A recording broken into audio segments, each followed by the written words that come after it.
Primeval fans, and welcome to this, my official episode ranking for Primeval Series 4.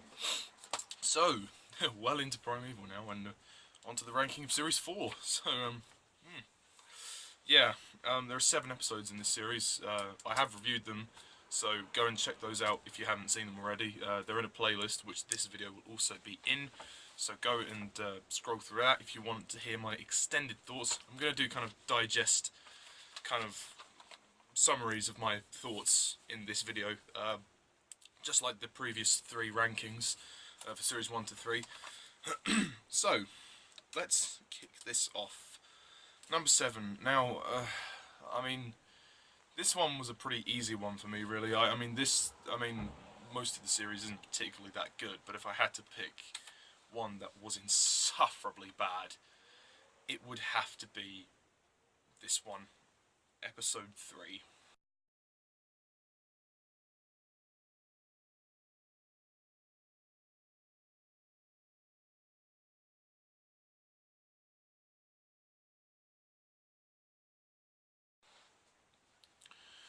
Ugh, great. The biggest issue I have with episode 3 is that it's the first episode in the series that really kind of sets the mood for the rest of it.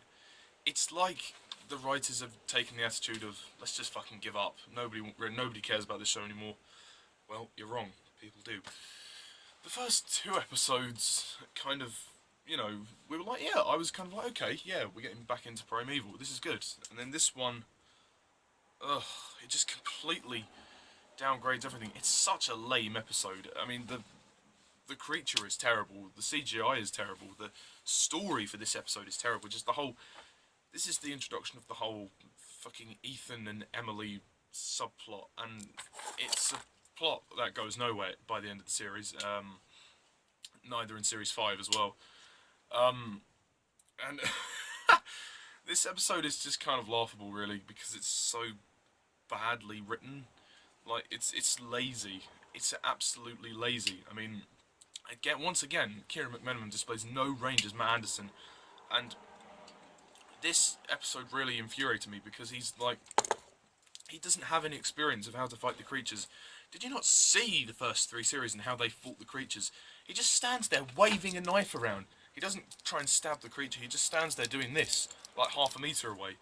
Get close to the fucking creature, either stab it or just try and back it away, What kind of an idiot just stands there waving a knife around? Oh, it's so poorly directed, and the script for this episode is pretty abominable.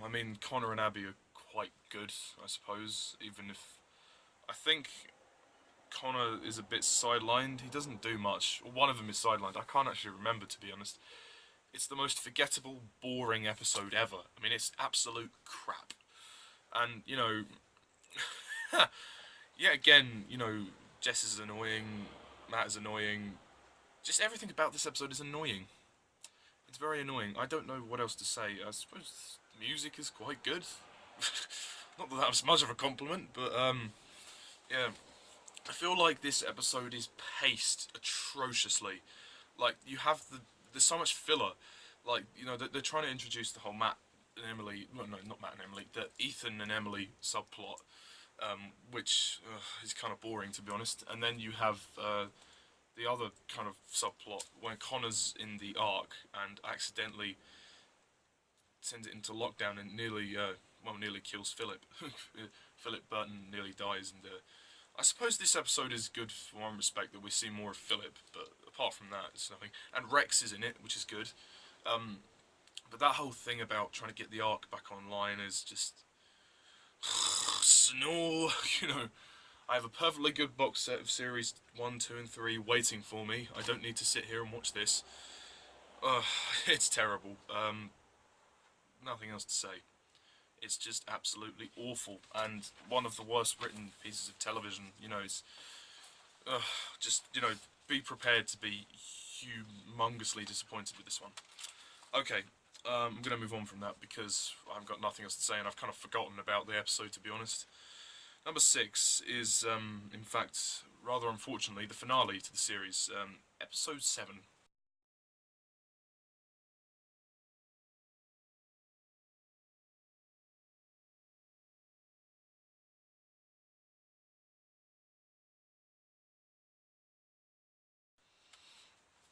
Now, the reason why this episode gets a slightly higher rating than the previous one is purely because of Danny Quinn.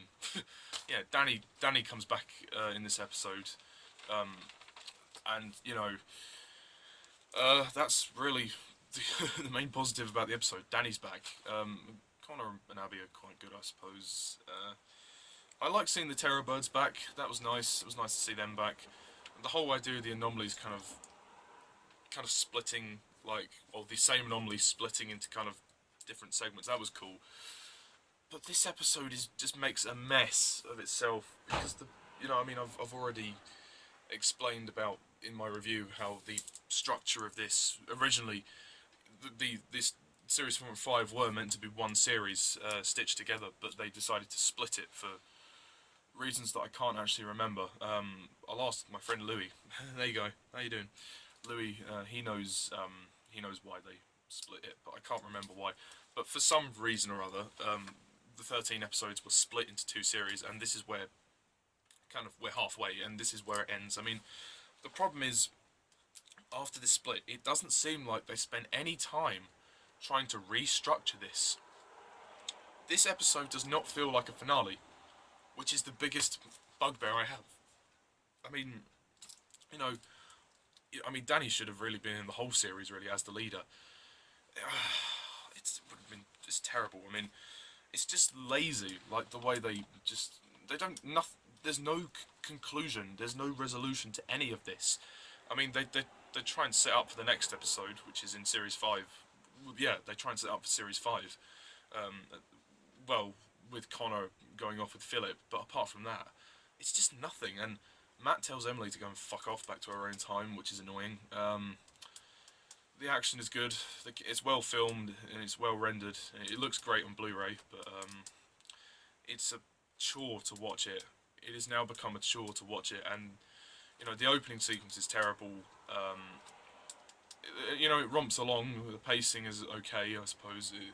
It's decent enough, and the whole brothers thing is nice. I like that, but it's the way they develop it which is a problem. The whole thing about Danny and Ethan, or Patrick, or whatever his name is, being brothers is an interesting idea, and really one that doesn't feel like it should be at the finale. So this whole mystery with Ethan has been about him being Danny's brother. So where's Danny on all this? This is why I said in the review that Danny should be in the entirety of Series 4, but obviously Jason Fleming had other commitments and he didn't really want to do it, so yeah, that might have affected it as well.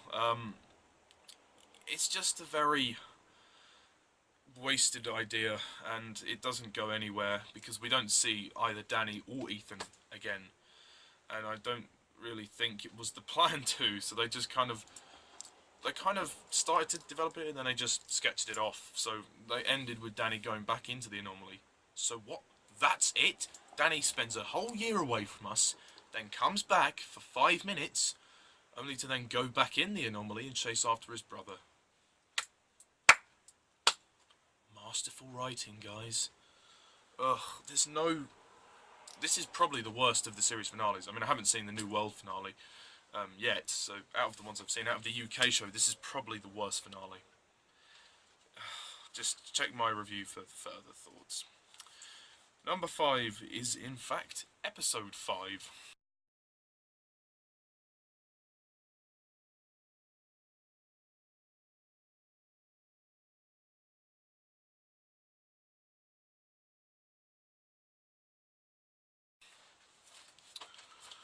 The only thing that stops this episode from being any lower on the list is the fact that it's shot beautifully, and it's set in a fantastic scenery, set near the coast, of Ireland. I mean, it's got some gorgeous cinematography and gorgeous scenery, but beyond that, nothing. Literally, there's no substance in this episode. I mean, 1 minute Matt is on the team trying to help them, the next minute he's going off to find Emily. That kind of is annoying as well. And the whole plot regarding that woman and her son, some twist, isn't it? God, I mean, the creature is good, I'll give it that. It kind of reminded me of the one from Series 3, Episode 1, that kind of alligator thing. It kind of reminded me of that. The action's good, I really like that. The cast are good. Abby gets a bit more to do, which is nice. But apart from that, another forgettable episode. I mean, there's this whole kind of Connor. I mean, what I like is that this episode does kind of put Connor in a bit of a difficult position. They have some tension between Connor and Abby. Philip is kind of trying to press gang Connor to work in the lab. Connor wants to do Philip's work because he doesn't know that Philip's a bad guy, but he wants to remain loyal to the team. So he's kind of put in that awkward situation. Which that if there's any tension in the episode, is that. The rest of it is just written like, yeah, another Primeval episode. The opening sequence is interesting because it's filmed on kind of an amateur video, but it's just a load of shaky cam and then the opening titles and sequence. But really, I mean, the music is good, I suppose. Yeah, the acting is okay. I don't remember seeing Becker in this episode, and I wondered where he was. Was it because he was injured in the previous one? I don't know, but um, I mean, I like the setting very much. So the setting's very nice, but I don't think I'd rush back to this episode in by any stretch of the imagination. Okay, so episode 4 is number 4.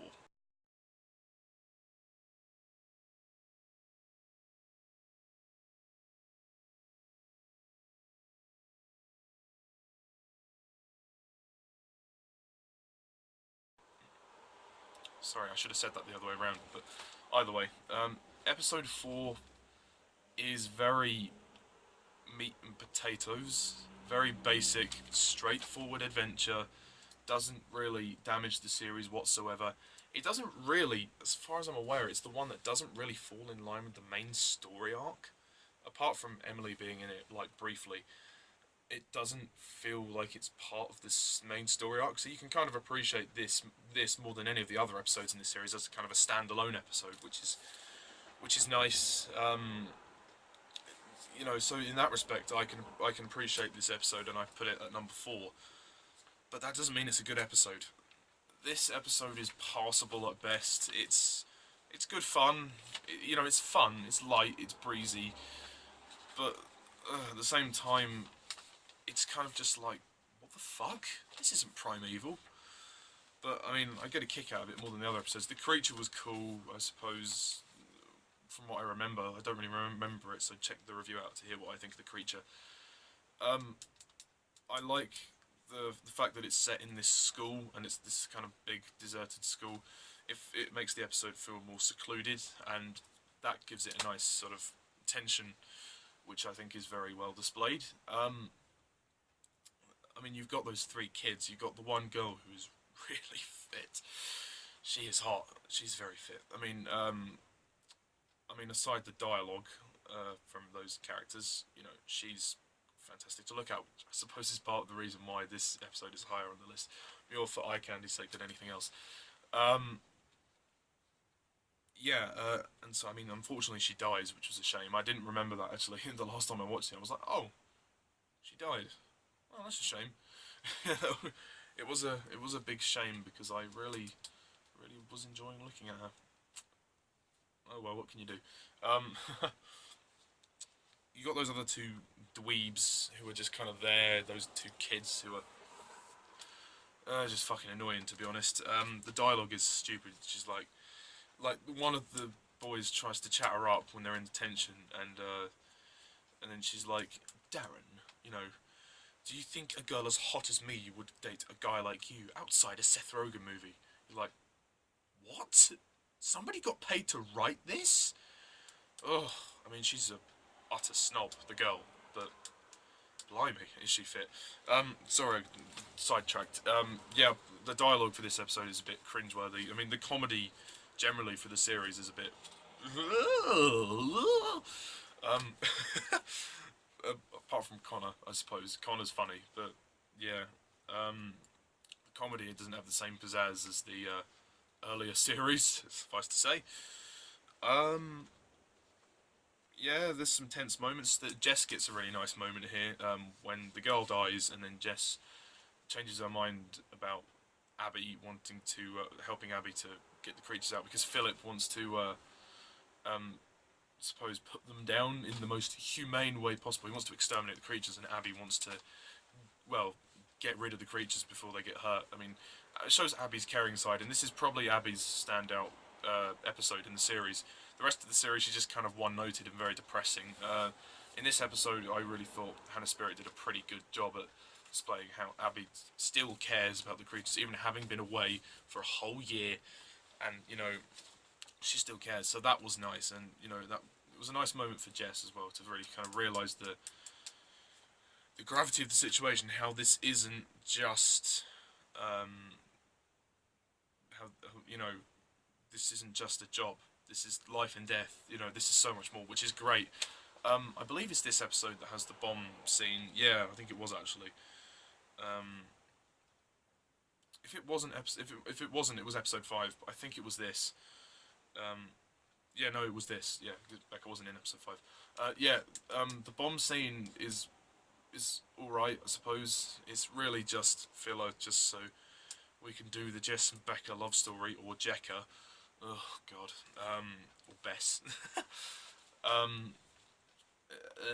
Yeah, I don't like the love story between them. It's just cringy. Like, she's like, oh, and she stalks him. She brings him the Chinese food, and like,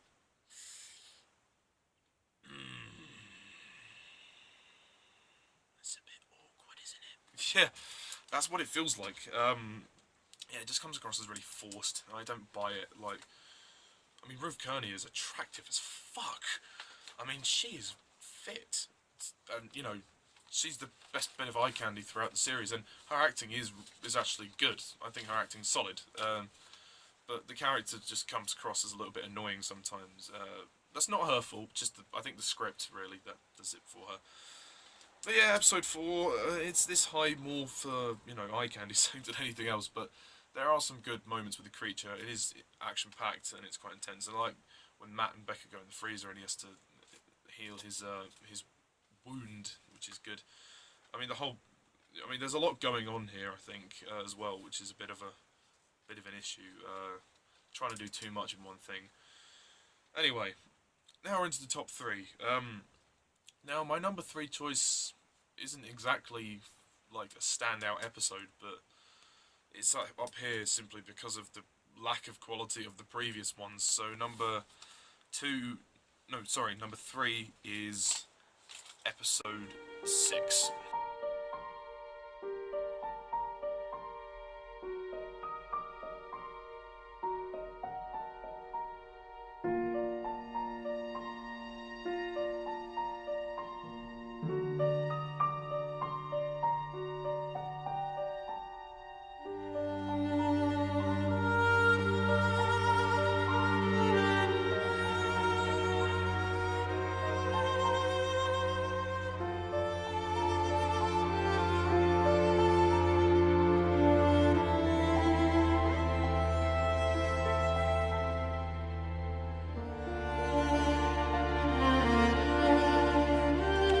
Yeah, episode 6. The penultimate episode, long before the finale anyway. It has a very nice setting, like the manor house. I like that. It gives it a very classy feel. I don't think the dogs look that convincing in the CGI department. I think they needed to be cleaned up a bit. It does feel like this isn't the final cut, the episode, in terms of visual effects. I like seeing Jenny back. It's nice to see her back, don't get me wrong. But it comes across, like her getting married comes across as being a little bit disrespectful to Nick Cutter. It's just like Jenny / Claudia can't really live without a man. It's like, yeah. It makes Jenny out to be a little bit of I don't know, a man-eater, I suppose you could say. But it's nice to see Lucy Brown come back and reprise her role, or a cameo. I mean, I would have rather they would have not, just because I think her exit is just perfectly done in Series 3. She just decides to leave because of the emotional struggle she has. She can't deal with Nick's death, and that's why she leaves. She wants to move on and forget about everything. So that was the perfect exit. This kind of negates all of that. I mean, it's nice to see her kind of happily married off, but it's kind of like it's kind of like what happened you know, it's like the lost files of Jenny Lewis. It's like what happened after she, you know, she was gone. You know, it's a bit unnecessary. I mean, um, but yeah, there's some good action, some nice character moments between Abby and Connor. The fun when he says, "Oh, we should get married here," and then that was quite funny, awkward at the same time. Emily's dragged into this episode a bit more than normal.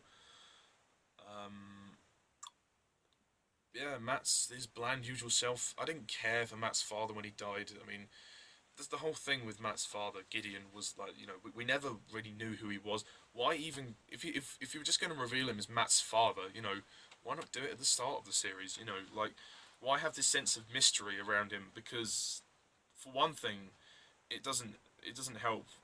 It doesn't really give you a chance to develop his character. Also, it doesn't really make Matt very likable. I mean, I wasn't really liking Matt at the beginning anyway, but it made me dislike him even more because I thought, oh, he was a bad guy. But no, yeah, it's just a complete. It's a bit of a mess, to be honest. But you know, suppose it's an all right episode. It's romps along, and you know, the opening sequence just bores me. I mean, I don't really like how Jenny's fiance just kind of is okay with everything. It's like, you know, she's just had explained to you she's had this whole past about creatures and the anomalies, and you know, and then he's like, so this other guy, you're over him, right? Are you just going to completely ignore what she's just said? Crikey. Anyway, let's move on. The top two. Now I think we can all guess what these ones are. Number two is in fact episode 2.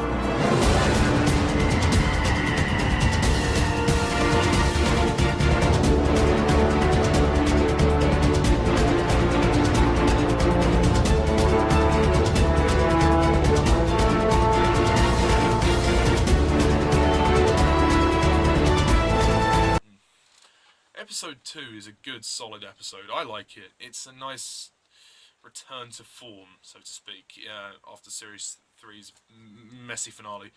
Uh, it's nice to see Duncan back. I didn't really think it was necessary, but I don't mind it. I thought it was good because, in a sense, you know, to see what happened after Tom died, who was the other friend who was in the Series 1. So it was nice to see how Duncan was. He basically become this conspiracy freak, more so than he was in Series 1.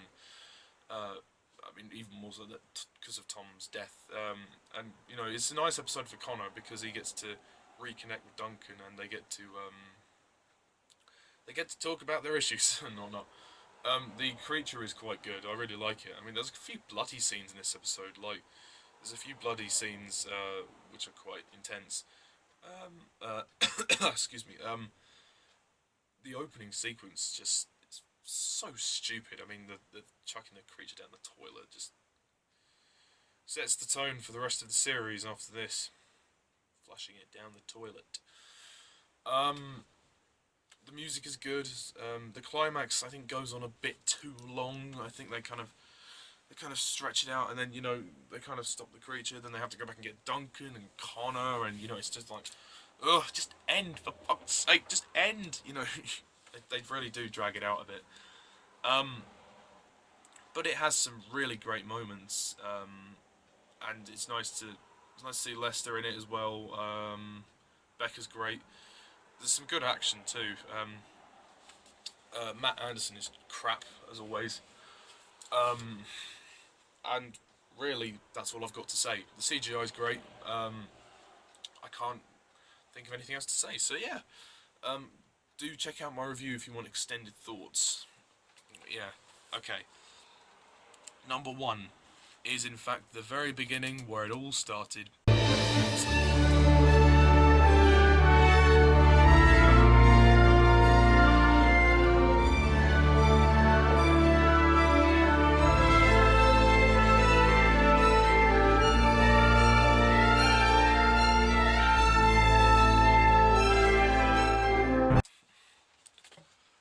This episode is really great. I mean, it's a fantastic continuation after Series 3, and we open pretty much a year after where it all ended in Series 3. Danny and Connor Abbey have been trapped at the end of Series 3, and in this series I like how that picks up. We open with like a kind of a recap from James Lester, explaining what happened in Series 1 to 3, uh, which is nice.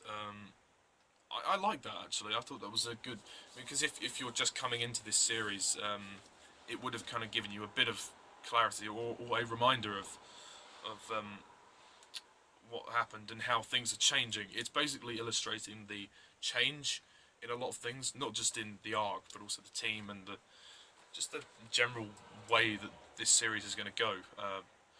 Not necessarily change for the better. So yeah, it's interesting.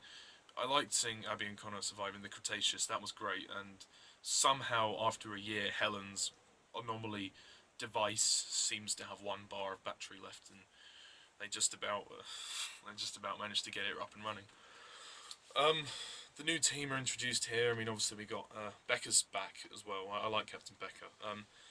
I was annoyed that Sarah wasn't there because she was a great character, but Layla Rouse didn't want to do it due to having kids, and she didn't want to go all the way out to Ireland to film. But it would have been nice to see her if they'd filmed it in the UK. Well, not sorry, in England.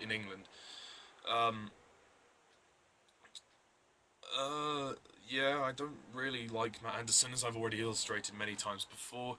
James Lester's great. The opening is quite cool, like not the opening sequence, but when the episode begins, when we have the creature going into Lester's office, that's funny.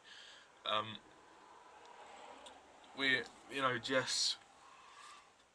What can I say? We're introduced to Jess and Matt, and Philip as well, Philip Burton, and immediately we know that there's something up with him. Yeah, and I really like when Abby and Connor come through the anomaly, and then they have to fight off the creature, and then they lead it right to the kind of that. Is it that arena place? Yeah, that arena, which is awesome. It's quite an awesome episode. I mean, it's not like a masterpiece or anything. It's solidly written. Some of the comedy is a bit cringeworthy, like a bit forced. Like when Matt says, "Gonna need to borrow your truck," and the guy's there like, "Yeah, I didn't really laugh at that." um, that's about it, really. I mean, it's a solid effort, and it's, well, for me, the best episode of the series. Because of that reason, it has a lot of elements which gel together really well. And sorry, I can't be more descriptive, but yeah, that's generally what I think of this episode. So yes, that's my ranking of Primeval Series 4. I'll just recap. Number 7 is episode 3, number 6 is episode 7, number 5 is episode 5, number 4 is episode 4, number 3 is episode 6, 2 is episode 2, and number 1 is, of course, episode 1. So, that's it. That's my ranking of Primeval Series 4 done. Tune in next time when I move on to Series 5. Yay! Oh god, I'm looking forward to that. Yeah, in any case, stay tuned for more content, and I'll do for now, Primeval fans, so thank you all for watching. I'm Mr. TARDIS11, and see ya!